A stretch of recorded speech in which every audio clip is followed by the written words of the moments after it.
Hay muchos sitios, pero ninguno como el Hostal Mesón Hueso en Trujillo. Hostal Mesón Hueso le ofrece comidas para empresas, familiares o amigos a un buen precio con un selecto servicio. Hostal Hueso, la especialidad en carnes procedentes de una carnicería de prestigio, la Carnicería Hueso. Hostal Mesón Hueso además dispone de habitaciones con el mejor confort y cuenta con productos típicos extremeños. Hostal Mesón Hueso en la calle Arquillo, teléfono 927 32 28 20 de Trujillo. Buenos días, bienvenidos y bienvenidas a nuestro programa Viviendo en Verde y Violeta de la Oficina de Igualdad y Violencia de Género de la Mancomunidad Comarca de Trujillo. Hoy ya está conmigo mi compañera Teresa, que se ha incorporado de sus vacaciones, morenita y feliz. Vacaciones no, que el últimos 20 días han sido por otras necesidades laborales que me han requerido en otro sitio, por lo que no he podido estar con vosotros y con vosotras. Y nada, y seguimos con la programación. Y me acompaña mi compañera Teresa, del programa de Atención a Familias. Buenos días, aquí estamos. Vamos a tratar un tema hoy bastante interesante, que bueno, creemos que además puede dar hasta incluso para más de un programita. Pues mujeres, grandes mujeres en la historia. En concreto, seguramente, bueno, vayamos a perfilar alguna de ellas de manera un poco más profunda y bueno, queremos hacer un breve recorrido también sobre un número importante de mujeres que si bien no son todas las que deberían ser, pero si no extenderíamos el tema muchísimo, mujeres que de alguna manera han destacado, aunque luego algunas hayan tenido reconocimiento más o menos, ¿no? Uh-huh. Empezamos con el recorrido, si queréis. Tenemos, por ejemplo, mujeres que además les costó tener su reconocimiento, sobre todo en épocas en las que evidentemente todo estaba bastante dominado por el mundo de los hombres. Si bien la cosa ha cambiado, es importante que además tengan esa representación de una manera un poco más explícita, ¿no? Podemos recordar la figura de Cleopatra, que si bien es cierto, siempre muy unida a temas de relaciones con el Imperio Romano, con Marco Antonio y Julio César, siempre se atribuía ese tipo de relaciones a cuestiones sentimentales, cuando, bueno, pues además de eso había un tipo de relación política, de alianzas, que sin embargo no es eso lo que queda en la literatura, ¿no? Sino un poco más, pues, lo anecdótico quizá. Tenemos también figuras como Juana de Arco, que más allá del misticismo también que rodea a esta personalidad, pues lideró una revuelta francesa contra la ocupación inglesa durante la Guerra de los 100 años. Tenemos figuras como Catalina la Grande, que pasó a la historia por ser una de las mejores políticas del siglo XVII. Fue pues la que impulsó una nueva Rusia y potenció principalmente pues cuestiones como el arte y la literatura. ¿Qué más figuras tenemos, María? Bueno, la verdad es que hay varias figuras a lo largo de la historia, porque no siempre la imposición no siempre el sistema ha sido el patriarcal, e incluso en esos siglos que ha estado mencionando Teresa, ha habido mujeres que han destacado. Ahora, luego cómo han pasado a la historia o cómo lo recibimos nosotros a través de series de televisión o libros, bueno, pues son historias muchísimo más noveladas, y como en el fondo lo que nos gusta es el amor, pues ha quedado todo basado prácticamente a sus relaciones de pareja. Teresa, bueno, pues ha pasado por Cleopatra, que fue la primera mujer que reinó en Egipto. Ha hablado de Catalina la Grande, Juana de Arco, tiene también a mujeres del feminismo, mujeres científicas como Marie Curie, mujeres del feminismo, algunas con apellidos que no somos capaces, por lo menos yo, de pronunciar. Y si nos vamos ya a nuestra historia, y bueno, como al final convivimos con la televisión, está, bueno, pues la figura de Isabel de Castilla, ¿no? La reina católica, y cómo recibimos a esa mujer, ¿no? ¿Cómo la vemos? ¿Qué imagen transmite la serie de televisión? Que por cierto están volviendo a retransmitir en televisión española. Mientras que graban la segunda parte. Es lo que tiene el verano. Es lo que tiene el verano. Bueno, pues nada, supongo que no sé cuántas personas de las que nos puedan estar escuchando han visto la serie, pero bueno, es una figura de una mujer que de alguna manera se hace notar y lucha, ¿no? Pues por conseguir esos derechos de heredar lo que ella consideraba sí, lo que consideraba legítimo, ¿no? Pero realmente en esa época mujeres y hombres eran iguales.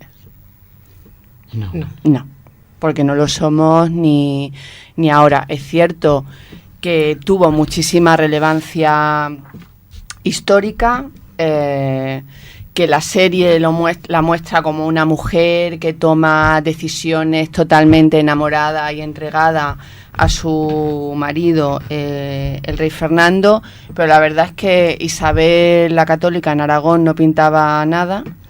Así como Fernando de Aragón era rey de Castilla y Aragón, ella solamente lo era de Castilla, el famoso tanto monta tanto. Que el refrán, sí, bueno, a ver, no hay que dejar de reconocer el avance que supone para una mujer ocupar un trono. Lo ocupa por una serie de cábalas en la que llega realmente ella era hija de Juan II de Castilla e Isabel de Portugal.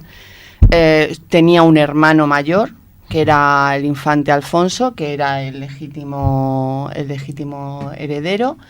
Pero bueno, muere su padre y hereda el trono su hermanastro, que es Enrique IV, que a su vez se casa con otra princesa portuguesa. Ellos tienen a su hija Juana, que luego pasa a la historia como Juana la Beltraneja, que bueno, por un rumor, que los rumores, ¿no? Sí, de una relación con...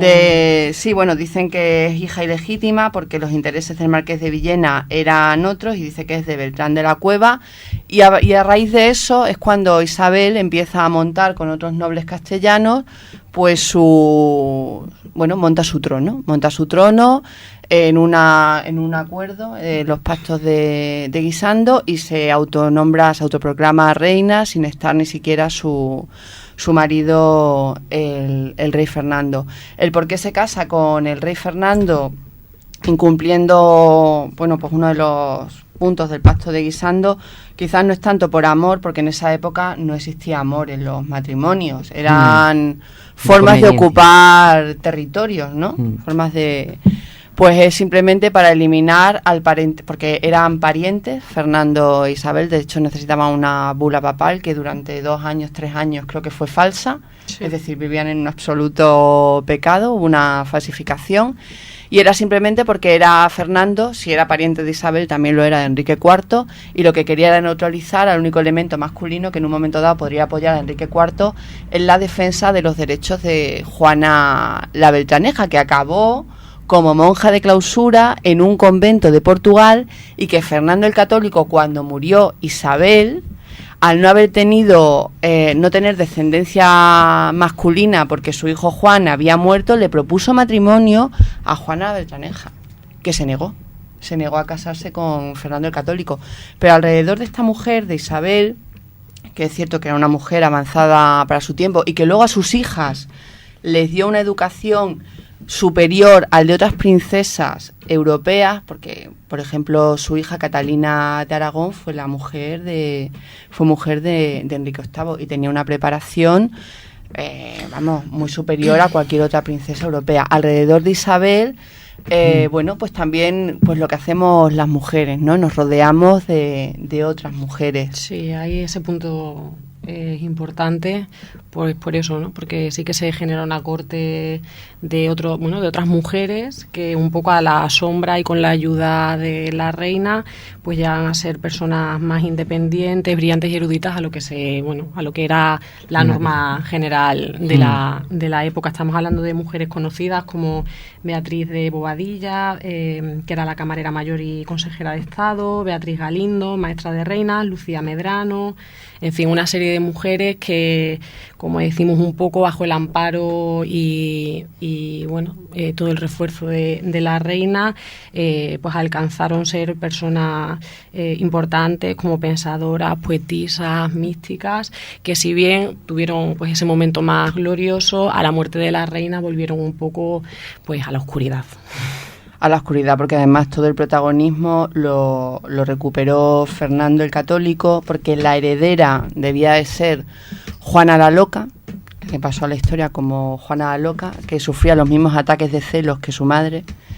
Pero bueno, empezaron a dudar sobre la capacidad de Juana para asumir, bueno, pues esa responsabilidad que era el reinado, y sobre todo tenían mucho miedo de las ambiciones de su marido Felipe el Hermoso. Entonces volvieron en el testamento, Isabel la Católica quedó dicho que sería Fernando quien asumiría el reinado. Pero fijaos si había diferencias todavía entre hombres y mujeres, a pesar de los muchos logros de la reina, que también ha sido encumbrada y tiene una parte de leyenda, de mito, que por ejemplo en Castilla sí podían heredar las mujeres, por eso su hija Juana podía ser heredera, y Fernando en Aragón no cabía esa posibilidad. Entonces el testamento de Fernando era totalmente distinto, solamente heredaría a Juana siempre que él no tuviese un hijo varón, por eso su interés en casarse a la muerte de la reina Isabel. Entonces evidentemente todo lo que es cierto, que todas estas mujeres en ese momento marcan un hito, pero que seguimos viendo cómo la mujer sigue estando en una situación de inferioridad que ahora mismo pasaría en nuestra monarquía. O sea, ahora mismo no podrían heredar, como se sigue primando la figura masculina sobre la femenina. De hecho, es el único punto en la Constitución donde hay una discriminación por razón de sexo. Lo que pasa es que está en un capítulo, en un título, que modificarla supondría modificar toda la Constitución, todo el texto constitucional, que es algo que no le interesa a ninguno de los políticos ni políticas en este momento, con los que convivimos muy a nuestro pesar, por lo menos en mi opinión. Pero hay otras mujeres también que han destacado y que han sido protagonistas y que hemos tenido conocimiento de su historia, ¿no? Aunque sea novelada. Hipatia con Ágora de Amenábar, por ejemplo, pues también fue una mujer muy adelantada a su tiempo, pero que si analiza su historia, tuvo que sacrificar toda su vida personal para dedicarlo al estudio de la astronomía. Entonces, seguro que si profundizamos en las historias de las mujeres que ha mencionado Teresa, pues seguramente nos encontraremos con esa privación que en el caso de los hombres no existe, y muchas de ellas, por ejemplo Marie Curie, pues estaba a la sombra, no a la sombra, ¿no? Pero sí que aparece su marido. Sí, en un segundo plano. Sí, bueno, era la única manera. El primer Nobel yo creo que los tienen, bueno, un codo con codo, sí, por un trabajo conjunto de los dos. Uh-huh. Yo no sé si el primero no sé si era de física y el segundo química o al revés. El segundo me parece que sí que ya, bueno, más por mérito propio, ¿no? Un trabajo de ella mismamente. Pero fíjate que estás hablando del premio Nobel y sí que, bueno, la primera mujer. Hay muchísimas mujeres, bueno, hay muchísimos menos premios Nobel otorgados a mujeres, muchísimos menos que en hombres. Y desde luego en el ámbito en el que se suele dar el premio Nobel sigue, salvo honrosas excepciones, sigue asociado al ámbito social, con esa relación que tenemos las mujeres con el cuidado a terceros, con esta atención a otras personas. Te planteas que si realmente los avances, que son muchos y sobre todo en países occidentales y democráticos, lo son bastante, pero sigue estando el germen, o sea, sigue estando esa interiorización de una diferencia entre mujeres y hombres, y una diferente presencia en el ámbito público y en el ámbito privado. Sí. si bien llegamos a día de hoy las mujeres a un montón de ámbitos en los que antes no teníamos ese acceso, quizás falte pues esa representación en la vida pública, ¿no? Que estemos más presentes o que se nos nombre más, que sea pues más visible el trabajo que llevan a cabo muchísimas mujeres con un grandísimo éxito en muchísimos ámbitos, tanto artísticos, científicos, en fin, en muchísimos ámbitos. Lo que es una pena es que en los textos de los libros del colegio no aparezcan las figuras femeninas. Yo es una de las cosas que he estado fijándome en los libros del colegio de mi hija, por ejemplo, que está en quinto de primaria, cuando vienen el anexo final, que siempre hay algo para curiosear y tal, vienen investigadores masculinos contando por la investigación que han hecho, y mujeres poquísimas. Y luego, si ves los dibujitos también que hay por ahí, siempre está el hombre con los tubos de ensayo, totalmente investigación masculinizada, y para las mujeres las tienen vestidas o de médicos, ¿vale?, que es lo máximo a lo que se puede, o profesoras. Enfermera. Sí. De todas formas, muchas mujeres que se han dedicado a la investigación y a la literatura o han escrito con seudónimos masculinos o han cedido la obra a su pareja. Entonces hay ahí un vacío en la historia que evidentemente excluye a las mujeres. Por eso, siempre que, aunque no compartas el movimiento feminista en su totalidad, las mujeres especialmente, y los hombres, porque una sociedad igualitaria es muchísimo más saludable, no debemos olvidar el agradecer a esas mujeres el que tú hoy puedas acceder a la universidad o a la formación que tú quieras, el que tú hoy puedas ser titular de una cuenta corriente, el que tú puedas hoy ser propietaria de un bien mueble, inmueble o rústico, de que tú hoy puedas decidir cuándo haces lo que quieres y cómo lo quieres hacer. O sea, derechos con los que hoy convivimos con una absoluta naturalidad. Muchas mujeres han tenido que luchar para que nosotras tengamos esto, y no estoy hablando de de Atapuerca, no. En este país quizás nuestras abuelas y nuestras bisabuelas seguro no podían ser titulares de cuentas corrientes, no podían salir de viaje sin la autorización de su padre o de su marido. Y por supuesto no accedían a ninguna parte. Entonces eso es importante también recordarlo. Cuando se hace una crítica a todo lo que son los movimientos de igualdad, lo que son los movimientos feministas, a que nos puedes llegar incluso a llamar feminazis, que en algún momento probablemente podemos estar en el extremo, hay que hacer memoria. Tenemos que tener un poquito de memoria, no la de un pez que en 3 segundos nos hemos olvidado. No. Hoy estamos aquí gracias a ese movimiento, ¿no? Y también han sido beneficiados, ¿por qué no?, los hombres en este desarrollo y en este acceso que hemos tenido. Por seguir un poco con la idea, para que podamos tener memoria, evidentemente necesitamos que esa historia esté en algún sitio, ¿no?, que se pueda ver, oír, escuchar, leer, en fin. Como algo anecdótico para cerrar, hace muy poco ha pasado en una cadena británica, en la BBC, pues estuvo debatiendo varios días sobre cuestiones de mujer. Curiosamente no había ningún experto en los debates que fueran mujer, y bueno, la cadena dio la excusa de que pues no habían encontrado a ninguna experta, ¿no?, en los diferentes temas que se trataron. Cáncer de mama, anticonceptivos, etcétera. Qué casualidad. Entonces, bueno, pues hubo una chica, periodista, Caroline, no recuerdo el apellido, que, bueno, pues creó como una cuenta en Twitter. Bueno, yo el Twitter en concreto no lo manejo mucho, pero creó como una base de datos que se llamaba The Women's Room. Y entonces, pues todas las expertas que ella fue encontrando en diversos ámbitos, pues fue añadiéndolas a esa base de datos. La historia es que quisieron crear, para un billete de $10, me parece que eran, quitar a una figura, la única figura femenina que había en esos billetes, ¿no? Es decir, pocas mujeres habrían hecho cosas importantes como para aparecer representadas en un billete.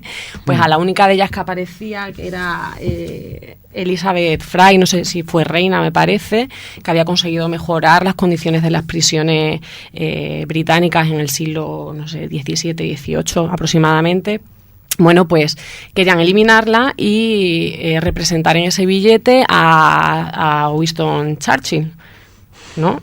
Muy bien, pero se cargaban a la única representación femenina. Entonces, bueno, pues también esta periodista de la que hablábamos antes, Caroline, bueno, pues consiguió finalmente que la persona que estuviera representada en los billetes fuera una escritora bastante importante, era Austen, Jane Austen, y bueno, pues que de alguna manera el gobierno se planteara modificar determinadas leyes y tal para que, bueno, que la representación de las mujeres, tanto a nivel político, económico como social, pues tuvieran mayor acceso, ¿no?, a esa representación y por tanto fuera más visible para todos y por tanto el día de mañana se pueda tener memoria, ¿no?, sobre todo pues estas mujeres también, ¿no?, que hicieron y que hacen historia.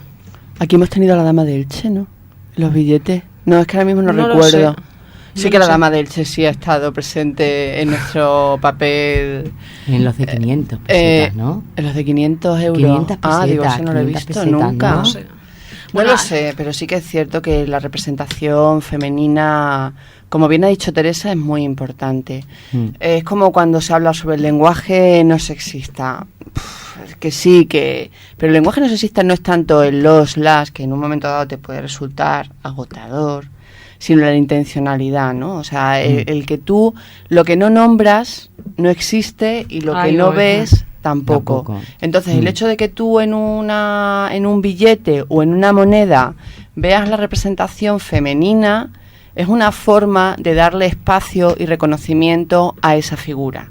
Y con el nombrarnos es exactamente lo mismo, que no vamos a entrar en divagaciones sobre si el genérico masculino es correcto o no es correcto, que lo es, o sea, que no vamos ni a entrar a discutir eso, pero el que tú estés en un espacio público y que te digan buenos días a todos y a todas, es que estás y te nombran, ¿no? Pues con esto es exactamente lo mismo, que nos hemos acostumbrado a convivir en una sociedad patriarcal con un entorno masculino. No voy a decir que nos acogota y aprisiona, porque no es nuestro caso en este momento. Por suerte tenemos mucho. Por suerte, nosotras, cuidado, No todo el mundo, sí. que todavía te vas a África y te encuentras un montón de barbaridades a las que someten a las mujeres, desde la ablación del clítoris hasta las mujeres jirafa, que cuando a su marido no le gusta lo que ha hecho, le quitan los anillos y si se le cae el cuello se asfixia, si no tienen que vivir el resto de su vida tumbadas. O sea que cuando nos fijamos en nuestro microespacio estamos fenomenal, pero que cuando te vas a 2 horas de avión no estás tan bien. Y cuando te vas a otros países que no se consideran del primer mundo y te sales de tus establecimientos hoteleros, seguramente verás unas condiciones en las mujeres que no desearías ni para tu peor enemiga. Entonces también es importante reivindicar la representación femenina, como bien ha comentado Teresa, en monedas, en billetes, en sellos, a la hora de nombrar y de representar espacios, y a la hora, por ejemplo, de nombrar espacios públicos, ¿no? De reconocer la figura de alguien y cederle el nombre para un teatro, para... Claro, que es cierto que nos hemos incorporado mucho más tarde de lo que teníamos derecho al ámbito público, sí, pero estamos. Y como estamos, pues queremos ser reconocidas y nombradas. Muy bien.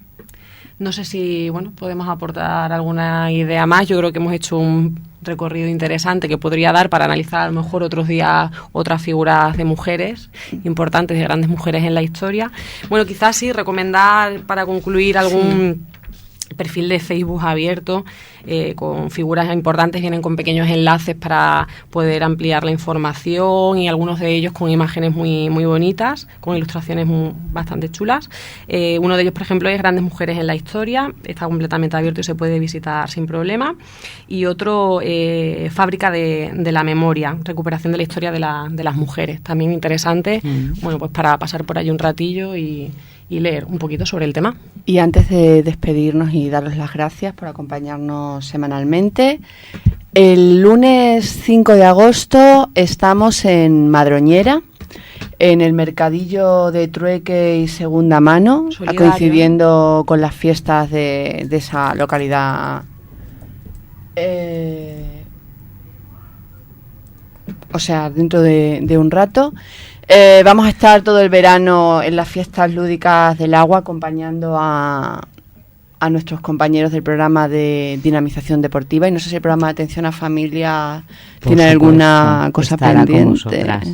Ya sabéis que aquí lo que haga falta. Aquí lo que haga falta. Bueno, pues nos despedimos. Muchas gracias por acompañarnos, desearos una buena semana, darles las gracias a Norte Radio Trujillo, a Marifé, porque siempre nos recibe con una sonrisa, aguanta también nuestros errores que los cometemos, y bueno, desearos la semana que viene con una limonada por lo menos, que hace un calor horrible. Muchas gracias, Teresa, por acompañarnos.